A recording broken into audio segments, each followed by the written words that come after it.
Так, ким берди? Боря бериңиз турат. Андан кийин Рустамова Ася берет. Assalomu alaykum. Алейкум салам. Менин эмеде метро Шелковскийде 50 квадрат үй бар да. Однокомнатный. Ошо үйгө канча адамды кое алсам болот регистрацияга. А жерде регистрирован только бир кызым да штатта турат. Өзүбүздүкү үйчү. Ошо канча адам койсом болот регистрацияга? Негизи канча квадрат метр? 50. 50 квадрат метр болсо 5 киши кое аласыз. Тамашылык. Менде мындай суроо, кызым 17 жашка толду, Россиянын жараныбыз, анан ЗАГС кесилген. Кандай кылып кызым өзү границадан чыкса болот? Кызыңызга эле сиз доверенность берип коюңуз, берип кое аласыз, өзү чыгып киргенге уруксат деп эле. Болду, ошол эки менен кирип чыга берет. Атасынан керек эмеспи? Вообще атасынан да керек болот ал. ЗАГС кесилген да, атасы Кыргызстанда. Эми ЗАГС кесилгени менен все равно эжеке ал атасы болуп эсептелинет, атасынын уруксаты жок, кирип чыга албайт ал. Болду, рахмат. Атасы да уруксат бериш керек ошол экен, доверенность. Өзүнө, кызыңыздын өзүнө эле берип койсун. Өзү кирип, өзү чыкканга уруксат беребиз деп. Болду, ошол эки менен кирип чыга берет. Рахмат. Кыз эле экен го, бериңиз туруңуз. Саламатсызбы, угуп атасыздарбы? Мен суроомду баштадым. Менин бир акем Кыргызстандан Москвага учарда. Москвага учуп келген, бирок ошол жерден 21 жылга черный списоктосуң деп ФСБлар киргизбей коет экен. Эмне себептен ошондой болушу мүмкүн? Бирок паспортторду текшертсек, эч кандай ФСБ черный список деген жок, не обнаружено болуп атат да. Кайка кайрылсак болот. Сиздин акеңиз кирип келатканда ошол экен телефондорун текшериптирби? Полный текшерген экен, проверкадан өтүп, анан ошо иши кылса 21 жылга обдварение болгондо, черный список деп. Эжеке мындай да, азыр көпчүлүк жана кыргыз жарандарынын телефондорун текшерип атат, жанагы границадан келатканда. Обычно таксыр кишилерди экен. Анан ошол таксыр болгон тоже. Жаш балдардын телефондорун текшерип, телефонунда жанагы Максат Ачы Чубак Ажынын баяндары болсо, бул как бы экстремизмге шектүү адам деп туруп, ошол экинде запретке салып коет ФСБ. Бул ФСБнын запрети жана МВДнын базасына 1 жыл, 1,5 жылдан түшүп атат да. Сиздер канча текшергениңиздер менен ал tutпайт. Бирок ал ФСБнын базасында. Анан эгерде бул ФСБ менен соттош мындайча айтканда бесполезно болуп атат. Биз бир нече жолу соттоштук, бирок, к сожалению, ФСБнын сотрудниктери сотко да келбей коет экен да. Мындай игнорирует вообще. Так что эми ал черный списоктон чыгышы абдан оор. Мурекине мен дагы бир жолу айтам, мамлекеттик деңгээлде чечиш керек. Бул боюнча Кыргыз өкмөтүнө кайрылыш керек, ГКМБга кайрылыш керек, барып эми тигиреке Россиянын ФСБсы менен сүйлөшүп эле чечпесе, муну биздин колубуздан келе турган нерсе. Ошону сиздерден толук маалымат алайлы дедик. Рахмат сиздердин сурооңуздарга. Мен суроомо толук маалымат алып алдым. Рахмат сиздерге. Ушул эле эң негизги суроом. Рахмат. Мирлан байке биякта жазып калтырды бир суроочу. Сизге берип коеюнчу. Өзүм 15 миң деп айлык жазылган договорду дейт. Бирок 3,5 миң налог кармап атат дейт. Бул эми Кубат жанагы мен бардык эле биздин кыргыз жарандарына ошол эки самозанятыйга өткөндө суранып аткам, айтып аткам да, мисалы үчүн жанагы мой налог катталганда өзүңүздөр жана пайдаланып жүргөн постоянно көп акча түшкөн турган картаны ошол жака байлабаш керек. Ал ошол эки көп акча түшкөн картаны байлап койгондо ал жерге түшкөн акчанын баардыгы налогко көрүнөт. И ошол эки налог ошол экинин баардыгын доход катары эсептейт. И ошондон ошол экинде налог кармай берет. Ламайке бул неме окшойт, ГПХ эмес, бул жерде иштейт экен официально элечи. Официально иштейт экен, и вот так указали, да, зарплату и налог кармап ошончодон депчи. 3 миң сом, эгерде 20 миң сом официально айлык болсо 3 миң сом никак кармабаш керек. Значит, ортодо либо бухгалтерия жеп атат, либо башка бирөө жеп атат да булардын акчасын. Макул. Дагы бир суроосу бар экен, ушул мекендештин. Күйөөсү вид на жительствосу бар экен. Так. Анын официальный жумушу бар экен, пропискасы да бар экен. Мгм. Узартсам болобу дейт ошонун документи менен дейт. Ооба. Ошол күйөөсүнүн официальный трудовой договору менен эле узартат. ЗАГС баардыгы бар, ЗАГС Все, менен. макул. Ошол ответ жөнөтүп коёмун да. Жакшы, урматтуу мекемдештер, дагы сурооңуздар болсо берсеңиздер болот Мирлан байкеге. Ошондой эле айтып кетерим, границага кирип чыкканда биздин партнер менен кирип чыктыгыбыз Асан ака менен. Асан аканын номерин азыр телеграмга таштайм, өзү бар, жогоруда карасаңыздар тапсаңыздар болот. Бүгүн эс алуу болгонуна байланыштуу мен силерге бир аз бүгүн узакыраак отурушубуз мүмкүн. Эгер сурооңуздар көп болсо, ошон үчүн суроо берүү үчүн кол көтөргөн кишинин кнопкасын басасыздар. Аны билбесеңиздер комментарийге жазыңыздар. Комментарийде билбесеңиздер менин номерин билсеңиздер келет. Кубатбек Орозов деп турат списокто. Бассаңыздар отправить сообщение деп туруп мага жазып берсеңиздер болот. Сурооңузду мен Мирлан байке мындай эфирден азыр учуп да. Суроо берсем Ошол. болобу? Менде дагы бир суроо бар да. Бере берейинби? Бериңиз. Макул. Бериңиз. Мен балам эмеде иштейт да, ГБда. Уборкада иштейт. Анан өзү кечеде бир эме ачты да, суши ачып, ошол жерде иштеп атат. Анан тааныш эженин ИПси менен. Ошол жерге дагы ИПдан мындай трудовой договор кылып баягы эме ачыш керекпи же кандай? Же ошо өзү официальный иштейт да, ГБда. Эми ошол эки жанагы ИПда иштеген эже менен, ИПси бар эже менен гражданско правовой договор түзүп койсо да болот да. Бул официально иштей берет, а тигиреки гражданско правовой договор түзүп койсо, ал как бы дополнительный доход болуп тигиреки жерде көрүнөт. Кийин ошо налог төлөп турса, официально иштеген болуп эсептелип, кийин кандайдыр бир социалдык немелерге жеңилдик болот. Налог көбүрөөк түшөт. Мирлан байке. Бул налог өзү официально иштейтин болору. ГПХ менен. Ооба, ГПХ менен основной жумушу тигиреки трудовой договор болуп эсептелинет, а гражданско правовой договор түзүп самозанятость болсо, бул как доп доход катары көрүнөт. Мен баягы текшерүү жүрүп атканда эмненин негизинде иштеп атасың, эми өзү ачып, өзү повар болуп иштеп атат да, ошодон эметтим эле. Эми ошо ИП аркылуу, эже аркылуу түзүп алса болот экен да анда. Ошондо официальный болуп калабы иштеген жеринде? Ооба, ошол экинде как раз текшерүү келсе, мынакей мен ушул жерде официально иштейм деп, тигиреки гражданско правовой договорун көргөзсө болот. Рахмат. Умитка бери эле сурооңуз. Мирлан Умитка байке, кнопканы бас. Да, Айта бериңиз. мен эме баягы эме боюнча дислокапиядан өткөнмүн Сахаровадан. Бирок апрелде бүтүп калды да. Акыркы суроо. Бирок зеленый карточка бар, анан мен мына биринчи күнү Кыргызстанга учуп кеттим, мен салган бир 3 айга.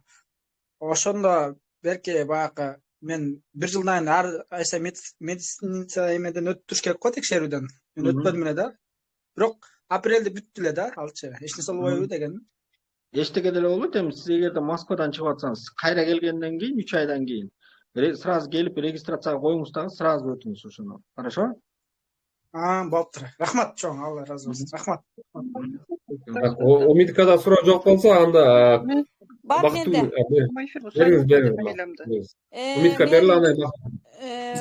Менин жумушуман договор берген ГПХ. Бирок мен таскыр налог төлөбөйм. Ошону мен төлөймбү же жумуштан төлөймбү, ошону түшүнбөйм да.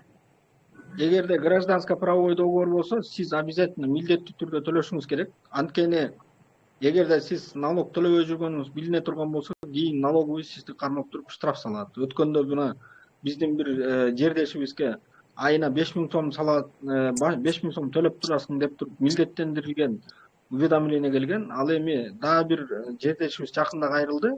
Гражданско правовой договор түзүп төлөбөй жүргөн экен, 70.000 сом штраф салып турган.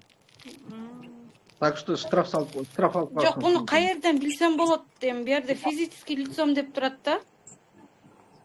Гражданско правовой договор, сиз договордун башын эле карасаңыз, договор оказания услуг деп турабы же трудовой договор деп турабы? Договор ГПХ физический лицо по оказанию услуг, все. Калган анда сиздики ГПХ экен. Барып самозанятость катталыңыз. Самозанятость оформить этип, ошол жерге мой налогду скачать этесиз. Анан картаны байлап коюп ошол жактан сиз өзүңүз налог төлөшүңүз керек эжеке. Кокой. Мен уже 1 жыл болуп калды, төлөбөй эле жүрөм, жумуштан төлөп атат го депчи.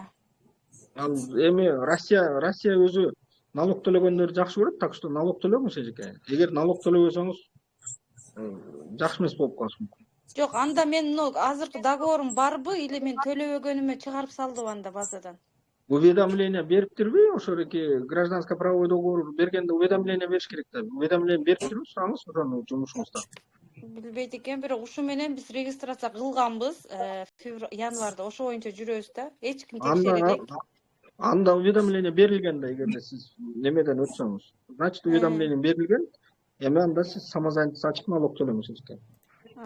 Все, рахмат чоң, Алла разы болсун. Хорошо. Бактыгүл бергиле. Саламатсыңар. Саламатсыз. Мен сизге Бериңиз, мындай Бактыра. алло, угатасызбы? Угатабыз, айтыңыз. Мындай суроомда мен Кыргызстанга кеткем. 1,5 ай болду да. Келгениме 15 күн болду. Кыргызстанга барып, пенсияга тапшырайын десем, мен документтерим, фамилияларым туура эмес болуп калды да. Мен бияктан паспортум, мурунку паспортум Туркобаева болсо, азыр мен Туркиебаева болуп келдим биякачы. Анан ошо Сахарага барганда кандай болот?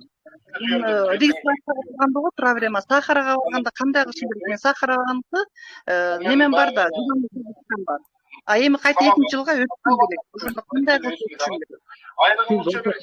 Өткөнү барганда 13-чү окошко деген бар. 13-чү окошкого барып кайрыласыз дагы. Биринчи жанагы картадагы аты жөнүңүздү изменять этесиз дагы, андан кийин өтүңүз. Хорошо? А то кайра 13-чү окошко. 13-чү окошко, рахмат, чоң рахмат.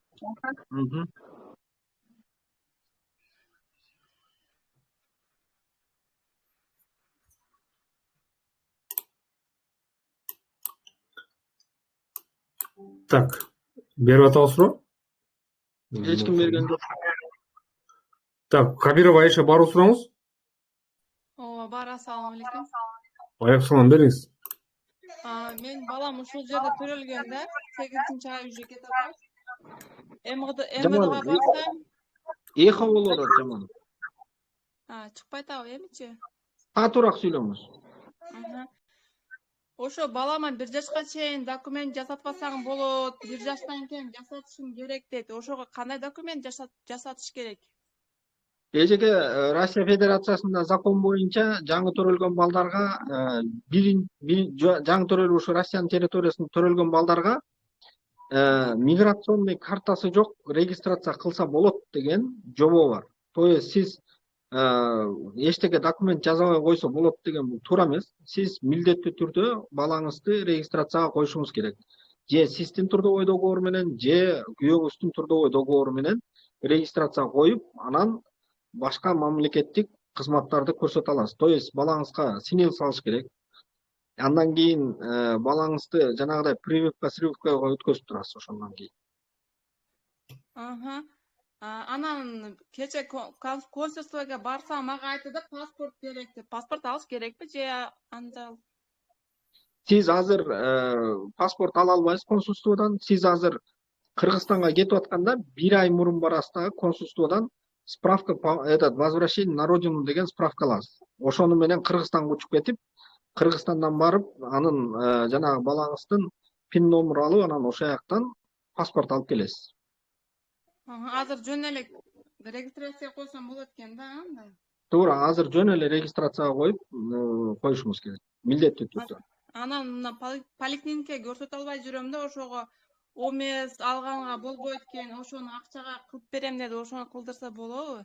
Жашы жете эле Кыргызстандын жарандарына вообще ОМС берилбейт. Эгерде сиз ОМС сатып алып, ошол ОМС менен поликлиникадан кармалсаңыз, штраф аласыз эжеке. Жакында мына биздин бир кыргыз жараны ошондой жазалма ОМС менен кармалып, почти 300 000 штраф алып чыкты.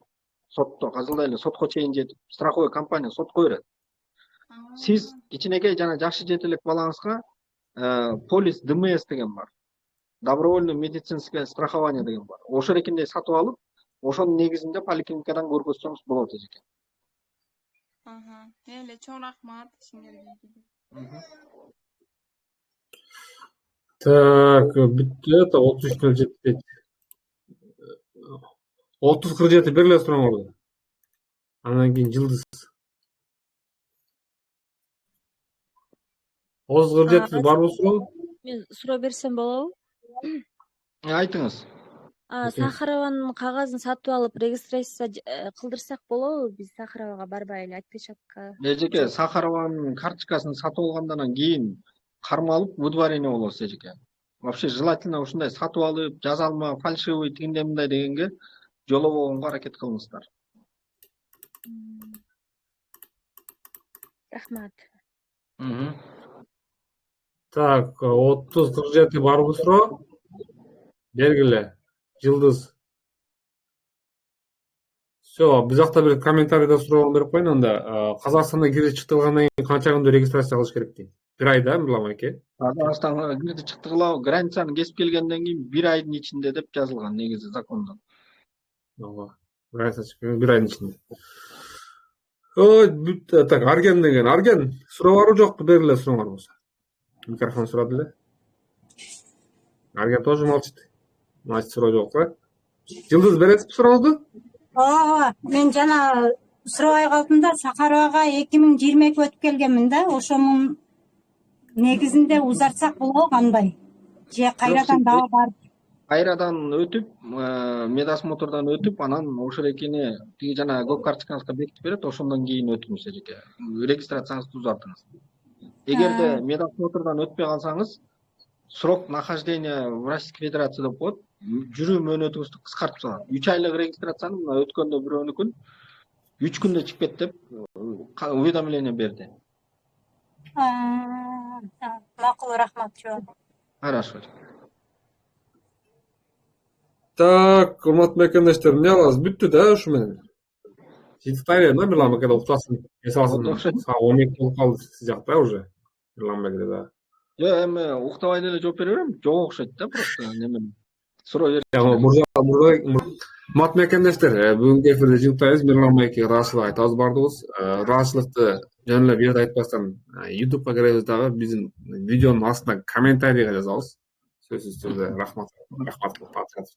Жана түрлөчү комментарийлер. Кечээ бир видео чыкты эле. Эч топ элдер көрсүн кандай видеолор келип аткан, кандай комментарий келип аткан. Ошондой эле биздин Telegram каналга бат-баттан подписка болгонго аракет кылыңыздар. Тез-тезден кирип калыңыздар, жетишип калыңыздар. Жакында кабыл алуу токтолушубу да мүмкүн. Ограниченный количество жаңы функциялар кирип атат. Ошон үчүн азыр свободный ачык маалында кирип калыңыздар. Ошол. Алда жаңылыктар болот дагы, пайдалуу кеңештер немеси көбөйтөбүз. Жаңы идеялар келип, жаңы ошолор ишке ашырайын деп атам. Ошондой эле границага кирип чыктырсаңыздар, биздин Асан аке менен кирип чыккан Альфард менен барып келесиңер. Ошол